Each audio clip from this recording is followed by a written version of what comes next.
Pertanian dan Kehutanan. Bagaimana kabarnya teman-teman di tengah-tengah kondisi pandemi saat ini? Udah mulai bosan di rumah aja? Atau pusing dengan tugas perkuliahan yang setiap hari semakin menumpuk? Atau ada di antara kita yang sedang galau karena skripsi dan tugas akhirnya atau penelitiannya tidak bisa berjalan di tengah-tengah pandemi saat ini? Mungkin banyak kesulitan yang kita hadapi di masa-masa seperti ini, baik itu di bidang perekonomian keluarga, baik itu di bidang kesehatan, ataupun di bidang pendidikan. Tapi teman-teman, percayalah, di tengah-tengah kesulitan ini, kita memiliki Allah. Kita memiliki Allah yang besar dan perkasa. Dia adalah Allah yang mampu menyelesaikan setiap masalah yang kita hadapi. Jadi, jangan patah semangat, jangan berkecil hati, dan teruslah berpengharapan kepada Allah. Teman-teman, bersyukur pada hari ini kita boleh melaksanakan ibadah bersama secara online. Dengan segala keterbatasan kita percaya bahwa Allah yang akan terus memperlengkapi kita dan memampukan kita dalam melakukan ibadah online ini. Tema dari ibadah kita saat ini adalah Dare to Change, yang akan dibukakan oleh abang kita, Bang Tiopan Manioro. Teman-teman, saat ini mari kita mengambil sikap tunduk di hadapan Allah. Kita siapkan hati dan pikiran kita untuk berdoa di hadapan Allah. Mari kita bersatu dalam doa. Terpujilah Engkau ya Tuhan. Kami bersyukur buat kasih setia yang boleh Tuhan berikan bagi kami. Kami bersyukur untuk penyertaan-Mu bagi kami dalam kehidupan kami Tuhan. Terima kasih Bapa, sampai pada hari ini, di tengah-tengah kondisi pandemi COVID-19 ini yang membuat kami merasa gentar, Tuhan yang memampukan kami dan memberikan penghiburan bagi kami. Bapa yang baik, kami juga sangat bersyukur ya Tuhan, pada hari ini kami akan melakukan ibadah, kami akan disegarkan kembali melalui kebenaran firman Tuhan. Bahkan kami juga bersyukur ya Tuhan, kami boleh menikmati kembali hadirat-Mu lewat ibadah online pada hari ini. Bapa yang baik, kiranya Engkau hadir di tengah-tengah kami. Engkau hadir dimanapun kami berada, Bapa. Terima kasih Tuhan, dalam nama Yesus Kristus, kami berdoa dan mengucap syukur. Amin. Sebelum kita mendengarkan sebagian dari firman Tuhan, kita akan bermazmur yang diambil dari Mazmur 33 ayat 1-22. Teman-teman boleh membuka Alkitabnya di rumah masing-masing dari Mazmur 33 ayat 1-22. Kita akan membaca secara bersama-sama dan saya akan memulai dari perikopnya. Puji-pujian kepada Allah Israel. Bersorak-sorailah, hai orang-orang benar dalam Tuhan, sebab memuji-muji itu layak bagi orang-orang jujur. Bersyukurlah kepada Tuhan dengan kecapi, bermazmurlah baginya dengan gambu 10 tali. Nyanyikanlah baginya nyanyian baru, petiklah kecapi baik-baik dengan sorak-sorai.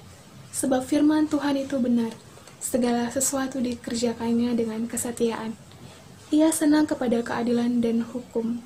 Bumi penuh dengan kasih setia Tuhan. Oleh firman Tuhan langit telah dijadikan, oleh nafas dari mulutnya segala tentaranya. Ia mengumpulkan air laut seperti dalam bendungan. Ia menaruh samudra raya ke dalam wadah. Biarlah segenap bumi takut kepada Tuhan. Biarlah semua penduduk dunia gentar terhadap Dia. Sebab Dia berfirman, maka semuanya jadi. Dia memberi perintah, maka semuanya ada. Tuhan menggagalkan rencana bangsa-bangsa. Ia meniadakan rancangan suku-suku bangsa. Tetapi rencana Tuhan tetap selama-lamanya. Rancangan hatinya turun-temurun. Berbahagialah bangsa yang Allahnya ialah Tuhan. Suku bangsa yang dipilihnya menjadi miliknya sendiri.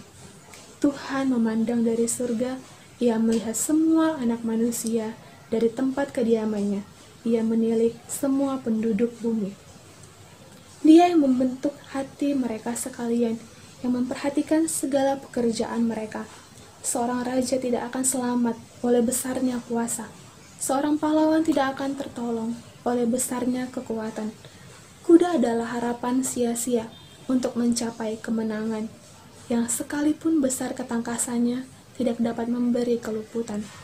Sesungguhnya mata Tuhan tertuju kepada mereka yang takut akan Dia, kepada mereka yang berharap akan kasih setianya, untuk melepaskan jiwa mereka daripada maut, dan memelihara hidup mereka pada masa kelaparan.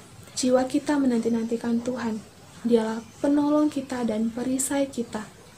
Ya, karena Dia hati kita bersuka cita, sebab kepada namanya yang kudus kita percaya. Kasih setiamu ya Tuhan, kiranya menyertai kami, seperti kami berharap kepadamu. Saat ini, mari kita nyatakan syukur dan penyembahan kita kepada Allah. Kita bernyanyi, ku bersyukur Bapa.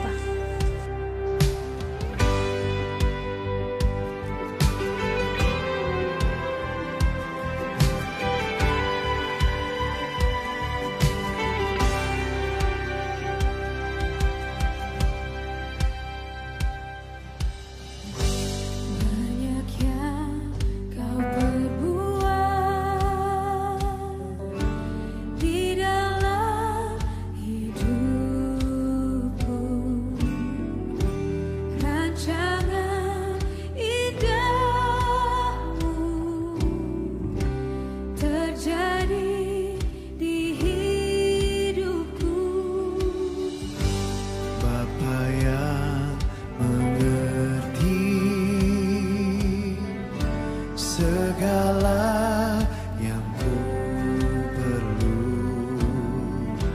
kasih-Mu sempurna,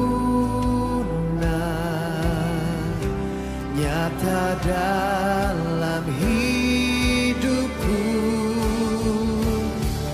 Ku bersyukur Bapa, ku bersyukur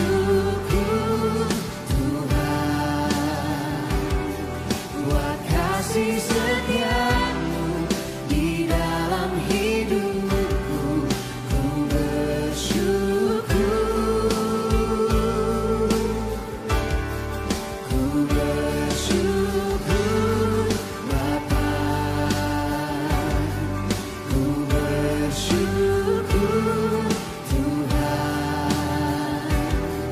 buat kasih setia-Mu di dalam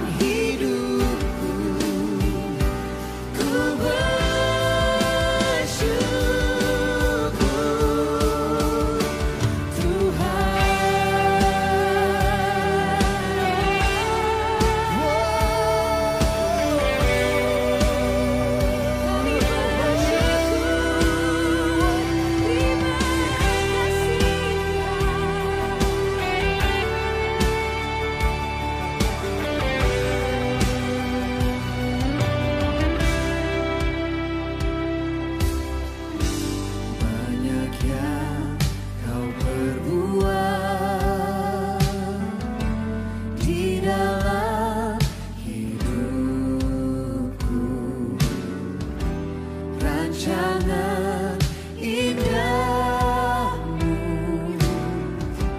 terjadi di hidupku. Bapa yang mengerti segala yang ku perlu, kasih-Mu sempurna, nyata dalam hidupku.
kalian semua dalam keadaan baik dan sehat dalam kondisi COVID-19, mau dimanapun kalian berada, apakah masih tinggal di Medan atau sedang bersama keluarga orang tua dimanapun juga.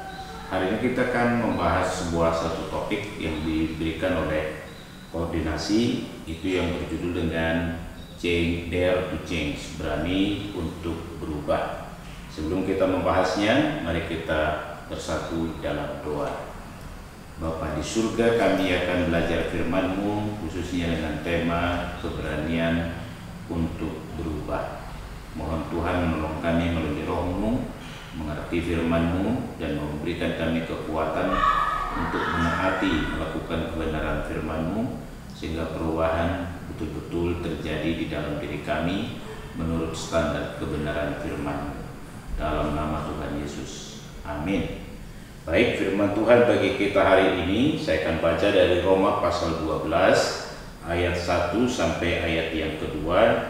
Demikian firman Tuhan.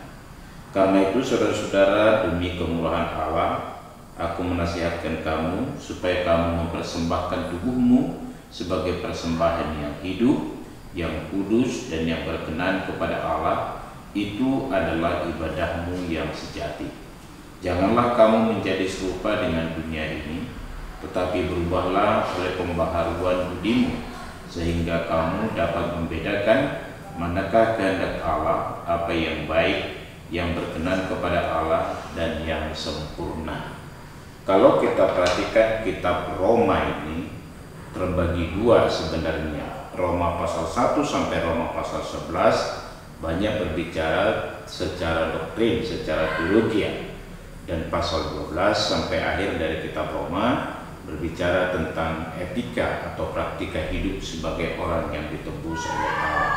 Itulah sebabnya kenapa Paulus mengawali ayat ini dengan karena itu saudara-saudara, demi kemurahan Allah. Artinya apa? Sebuah perubahan hidup, sebuah etika hidup yang baru hanya dimungkinkan ketika orang telah menikmati anugerah Allah yang menyelamatkan dia, atau kemurahan Allah yang memberikan sebuah kehidupan yang baru di dalam dirinya. Itulah sebabnya Paulus berkata, karena itu saudara-saudaraku, demi kemurahan Allah. Artinya apa? Kalau kita bicara untuk berani untuk berubah, tidak bisa tidak bahwa perubahan itu didasarkan satu hal, yaitu bahwa orang yang percaya telah menikmati anugerah keselamatan dari Allah yang sebatas hanya karena kemurahannya, bukan karena perbuatan. Dalam kitab Roma sebelumnya banyak berbicara pembenaran oleh karena iman, oleh kasih karunia Allah, bukan karena ketaatan kepada hukum Taurat. Maka dengan prinsip inilah firman Tuhan berkata bahwa sebuah perubahan hidup di dalam diri seseorang hanya kalau dia telah mengalami kemurahan Allah atau kasih karunia Allah yang telah menyelamatkan dia. Itulah sebagai dasar perintah bagi Paulus. Maka dikatakan, karena itu aku memerintahkan atau menasihatkan kamu supaya kamu mempersembahkan tubuhmu sebagai persembahan yang hidup, yang kudus, yang berkenan kepada Allah dan yang sempurna, dan itulah ibadah yang sejati. Paulus menekankan satu hal di sini adalah bahwa orang bisa juga satu sisi berubah secara etika. Jadi bertobat itu sebenarnya adalah sebuah perubahan hidup aja, tetapi bertobat tanpa sebuah iman kepada Kristus itu adalah sebuah kesia-siaan. Karena kata bertobat hanya sebatas dari perubahan dari cara hidup, katakanlah pemain judi jadi tidak menjudi, yang biasa mabuk tidak mabuk, itu kan bertobat. Tapi tanpa iman kepada Kristus itu sia-sia. Maka perintah Paulus di sini adalah bahwa oleh karena seseorang telah menikmati kemurahan Allah itulah, maka ada tuntutan atau nasihat untuk mengalami pembaharuan, yaitu dengan menyerahkan tubuh kepada Allah sebagai persembahan yang hidup. Kenapa dikatakan persembahan yang hidup? Kalau konteks perjanjian lama, persembahan itu adalah korban yang mati, lembu yang mati, ada domba yang mati. Tapi itu kan hangus dan tidak bisa dimanfaatkan lagi. Tapi konteks yang dikatakan Paulus, persembahan yang hidup, tubuh yang hidup adalah supaya masih bisa berkarya, berguna bagi Allah, bisa dipakai sebagai alatnya Allah. maka dia hidup dikatakan kudus dan berkenan kepada Allah dan yang sempurna.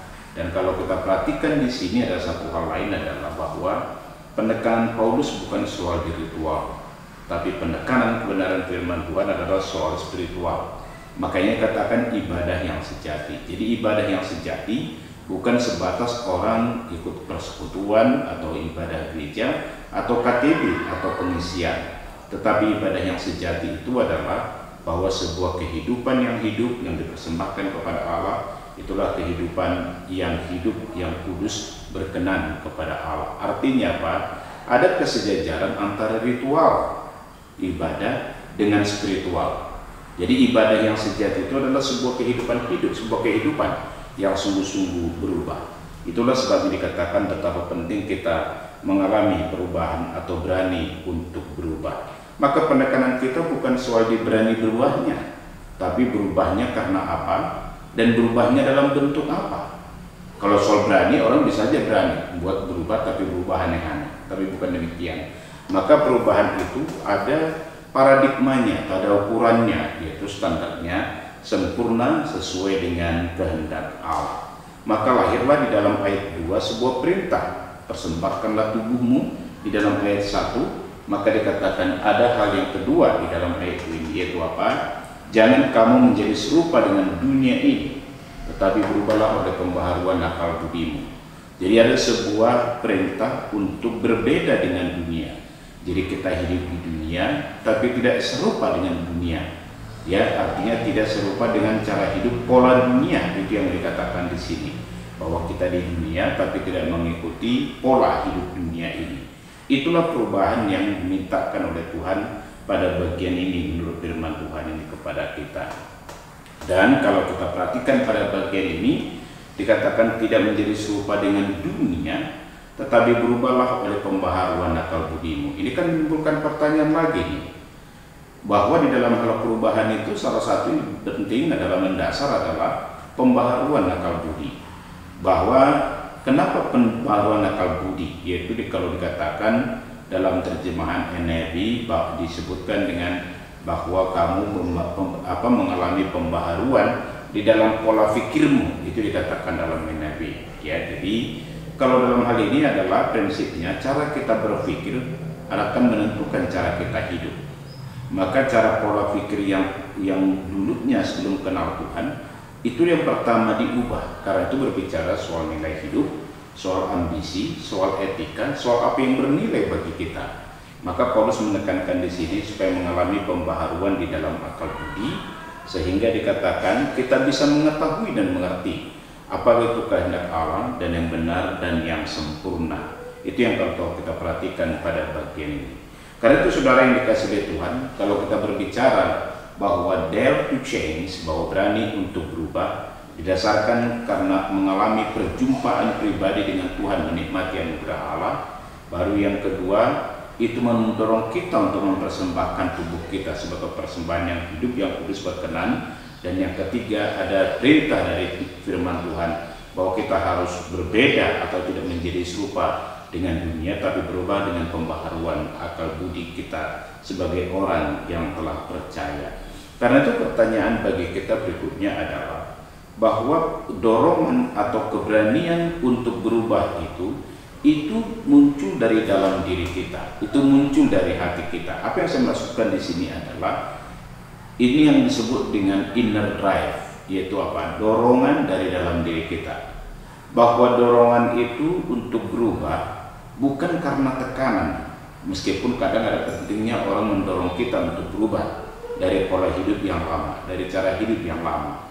Tetapi penekanan di sini adalah bahwa itu lahir dari segenap hati kita, digerakkan oleh hati kita, didasarkan oleh karena kita telah menikmati kemurahan Allah, didasarkan oleh karena kita telah mencintai Allah. Jadi artinya apa? Bahwa kita tidak melakukan kejahatan lagi, kita sedang berani berubah pada saat ini, bukan karena kita ditekan atau didesak dari luar diri kita, ataupun bukan karena takut dihukum. Itu enggak benar. Tapi kita berani berubah itu karena dorongan dari dalam, dengan sukacita kita memilih untuk berubah, karena kita mau bersyukur kepada Tuhan atas anugerahnya yang telah menyelamatkan kita, dan kita mau menyenangkan Tuhan di dalam kehidupan kita. Ini saudara yang harus kita sadari.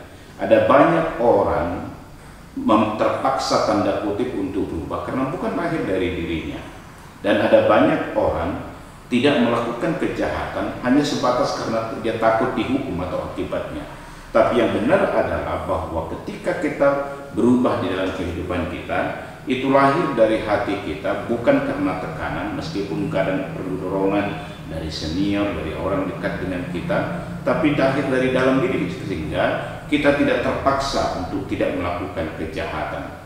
Kalau pernah kalian salah dengar, saya suka katakan bahwa orang yang menikmati kemurahan Allah, yang betul-betul merasakan bagaimana Tuhan mengampuni masa lalunya, menyelesaikan semua dosanya, membenarkan dia, menebus dia, maka prinsipnya adalah lahir satu hati di dalam diri kita, yaitu apa? Senang untuk tidak berdosa. Ini saya pikir yang perlu kita lakukan. Jadi miliki, maksud saya. Maka dare to change, berani untuk berubah, adalah digerakkan dari dalam hati kita bahwa kita senang untuk tidak berdosa. Jadi saya tidak melakukan kejahatan bukan karena takut dihukum. Saya tidak melakukan kejahatan karena aku mau bersyukur kepada Tuhan dan aku mau menyenangkan Allah. Maka aku senang untuk tidak melakukan kejahatan. Ini yang prinsip yang harus kita latih. Karena itu adik-adik mahasiswa dimanapun berada, bahwa pahami ini dan alami. Jangan sampai merasa tertekan untuk tidak melakukan kejahatan, tapi itu adalah pilihan. Makanya mindset kita yang dirubah. Itu dikatakan pembaruan akal budi, kata Paulus, sehingga kita senang untuk menyenangkan Allah, atau kita senang untuk berubah karena kita mau bersyukur dan sekaligus menyenangkan hatinya Tuhan. Karena itu saudara, di dalam hal ini pertanyaan bagi kita berikutnya, dalam hal apa kita perlu berani untuk berubah? Paulus tadi berkata supaya kita tidak berbeda, tidak menjadi sama dengan dunia, tetapi menjadi berbeda dengan dunia ini. Apalah cara hidupmu yang lama sebelum kenal Tuhan, yang berani kau harus tinggalkan? Ada enggak cara hidup kita, karakter kita, pola kita yang lama sebelum kita berjumpa dengan Tuhan, yang tidak berkenan atau tidak tepat menurut firman Tuhan? Hari ini berani enggak kita untuk menanggalkan? Berani enggak kita untuk memutuskan untuk berubah? Dengan prinsip tidak ada tekanan, tapi justru karena kita mengasihi Tuhan dan kita mau menaati Dia di dalam kehidupan kita. Karena itu saudara, menarik ketika Paulus juga mengatakan di dalam suratnya kepada jemaat di Efesus, di dalam Efesus pasal yang keempat, ayatnya yang ke-20 sampai 24 berkata demikian. Saya bacakan bagi kita. Setelah Paulus berbicara tentang manusia lama ayat 17 sampai ayat yang ke-19, maka Paulus berkata dalam ayat 20 demikian. Tetapi kamu bukan demikian. Kamu telah belajar mengenal Kristus, karena kamu telah mendengar tentang Dia dan menerima pengajaran di dalam Dia menurut kebenaran yang nyata dalam Yesus, yaitu bahwa kamu berhubung dengan kehidupan kamu yang dahulu harus menanggalkan manusia lama yang menemui kebinasaannya oleh nafsunya yang menyesatkan, supaya kamu dibaharui di dalam roh dan pikiranmu, dan mengenakan manusia baru yang telah diciptakan menurut kehendak Allah di dalam kebenaran dan kekudusan yang sesungguhnya. Artinya bahwa perubahan dari cara hidup yang lama itu tidak bisa tidak ketika orang telah belajar mengenal Kristus dan hidup di dalam Kristus. Maka dikatakan menanggalkan manusia lama dan mengenakan manusia baru setelah dibaharui di dalam roh dan pikiranmu. Karena itu saudara, kalau kita perhatikan di sini, perjumpaan dengan Kristus sebagai titik awal sebuah hidup rohani ketika orang percaya dan terima Yesus, maka itulah mendasari kita menanggalkan manusia lama dan mengenakan manusia baru. Maka ada sebuah perubahan yang nyata di dalam hal ini, dengan berani bahwa kita berani untuk meninggalkan cara hidup yang lama. Maka dalam hal ini ada beberapa hal perubahan, di mana jemaat Paulus didorong oleh jemaat di Efesus didorong oleh Paulus untuk mengalami perubahan. Misalnya dalam ayat 25 dan ayat 29 dari pasal 4 ini, kitab Efesus Yesus dikatakan dalam perubahan berani berubah dalam hal berkata-kata. Ayat 25, jujur jangan ada bohong. Ayat 29, jangan ada perkataan kotor. Jadi kita berani. Kadang-kadang kita kan tidak berani oleh karena takut orang bilang, menganggap, apalagi kaum milenial, dianggap terlalu suci, dianggap sesuci, maka dia tidak berani karena lingkungannya juga melakukan hal yang sama, sehingga ketika orang lain cakap kotor, dia juga cakap kotor. Ketika orang bohong, dia juga bohong. Maka di sini dikatakan dalam perkataan ayat 25-26 bahwa kita tidak lagi melakukannya, tapi kita berani untuk berbeda dengan mereka, berani untuk diubah, bahwa kita tidak mengikuti cara dan polanya mereka. Itu dalam perkataan, misalnya ada 2 contoh: jujur, tidak bohong lagi, dan yang kedua, tidak melakukan perkataan-perkataan yang kotor. Ayat 26 dan 27 berbicara tentang emosi. Dikatakan apa? Kalau marah jangan berbuat dosa, jangan biarkan sampai matahari terbenam. Artinya gampang mengampuni, gampang atau untuk murah hati memberikan pengampunan kepada orang. Bahwa kita berani untuk berbeda. Kalau dulu misalnya ada di antara kalian suka dendam dan sakit hati, maka penekanannya di sini juga adalah sebuah perubahan karakter. Bahwa kita gampang mengampuni, dan dalam Matius pasal 11 ayat 21-22 bahwa pengampunan itu tanpa batas 7 kali 70 kali, yaitu limitless dan tanpa syarat. Ini berani kita melakukannya. Berani gak kita juga misalnya di dalam hal ini segala kegeraman, kepahitan dan seterusnya buanglah, baru kenakanlah kasih. Itu yang dikatakan Paulus ayat 30, 31 sampai 32. Teman-teman yang dikasih oleh Tuhan Yesus, pada zaman ini dituntut sebuah keberanian untuk berubah. Keberanian untuk berubah dari pola hidup yang lama. Keberanian berubah dari malas menjadi rajin. Keberanian berubah dari hidup yang boros menjadi belajar untuk hemat. Keberanian dari yang malas belajar akhirnya menjadi orang yang suka kerja keras untuk belajar misalnya.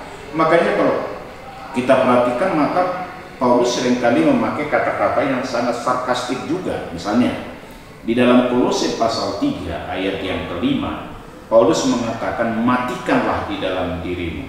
Ayat yang ke-8, buanglah dari dirimu hal-hal yang najis, kejahatan, dan seterusnya dan seterusnya. Pertanyaannya, berani nggak kita mematikan? Berani nggak kita membuang hal-hal yang jahat, hal-hal yang negatif dalam diri kita untuk mempersembahkan tubuh kita sebagai persembahan yang hidup, yang kudus dan berkenan kepada Allah? Karena itu saudara, harus ada keberanian bagi kita untuk mematikan cara hidup, pola hidup, karakter, dan hal-hal yang negatif di dalam diri kita. Harus kita berani mematikannya. Dan ayat yang ke-8, harus berani kita membuang. Kalau kita tidak berani mematikan hal-hal negatif yang jahat itu, dan tidak berani untuk membuang hal-hal itu dari diri kita, jangan harap ada perubahan dalam diri kita. Itulah sebabnya dalam 2 Korintus 5 ayat 17, yang lama berlalu sesungguhnya yang baru sudah tiba. Itu tidak akan terjadi jikalau kita tidak berani untuk berubah meninggalkan masa lalu. Status kita sebagai anak Tuhan, ya, yang lama berlalu, muncul yang baru. Itulah status sebagai anak Tuhan. Tetapi pertanyaannya, kehidupannya gimana? Makanya banyak orang misalnya mengaku anak Tuhan, tapi perilaku etika hidupnya jauh dari apa yang disebut sebagai anak-anak Tuhan. Oleh karena apa? Dia tidak mau, dia tidak rela, atau tidak berani untuk berubah. Karena itu adik-adik sekalian, teman-teman mahasiswa, mari berani untuk berubah, meninggalkan masa lalumu, karaktermu, kebiasaan burukmu, apapun itu. Engkau yang tahu, tapi harus matikan itu, buang itu. Dan dikatakan tanggalkan manusia lama, kenakan manusia baru. Itu Efesus pasal yang keempat. Karena itu saudara yang kasih Tuhan, zaman sekarang dibutuhkan kita untuk berubah, supaya kita tidak menjadi serupa dengan dunia. Apa pola hidupmu yang selama ini serupa dengan dunia? Saat ini berani untuk berubah. Yang berikutnya saudara, dalam kondisi negara kita bahkan dunia yang ditimpa oleh wabah virus COVID-19, kita juga harus berani berubah. Apa yang harus berani berubah? Misalnya, selama ini kita harus belajar di mamah dengan dosen bertatap muka di kelas, tapi kita kan harus berani berubah, mampu belajar mandiri di rumah sendiri tanpa ada bimbingan, mungkin hanya sekali-sekali bimbingan dari dosen. Harus kita berubah pola cara kita belajar.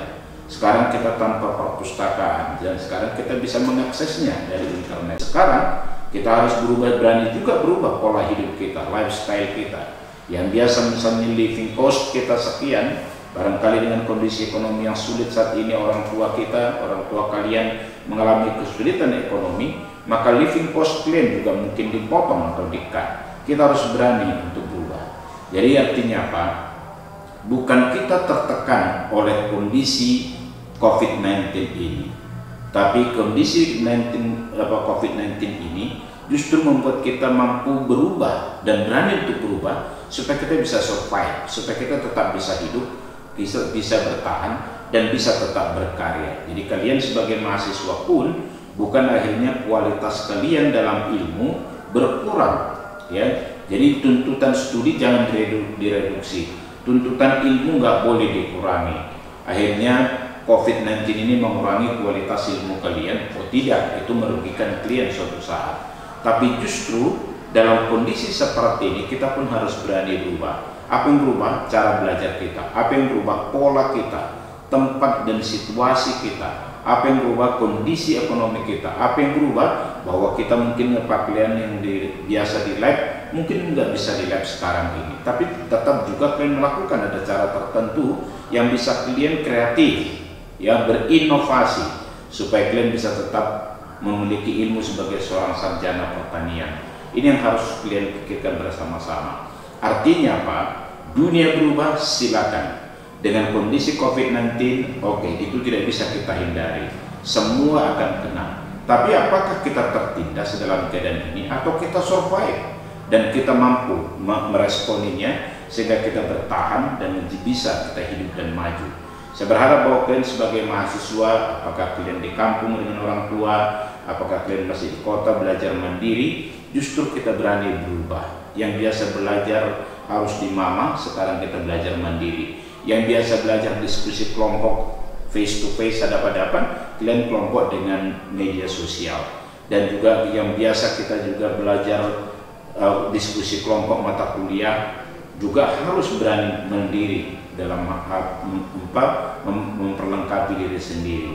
Termasuk juga yang biasa kalian saat teduh diingatkan, yang biasa kalian kelompok kecil juga harus diingatkan, ya sekarang harus mampu juga bertahan untuk memenuhi kebutuhan rohani kita. Jadi dare to change dengan situasi apapun, dare to change dari kehidupan yang lama, dare to change dari pola hidup yang tidak benar, dan berani juga untuk berubah agar kita bisa beradaptasi dan meresponi akibat daripada COVID-19 ini.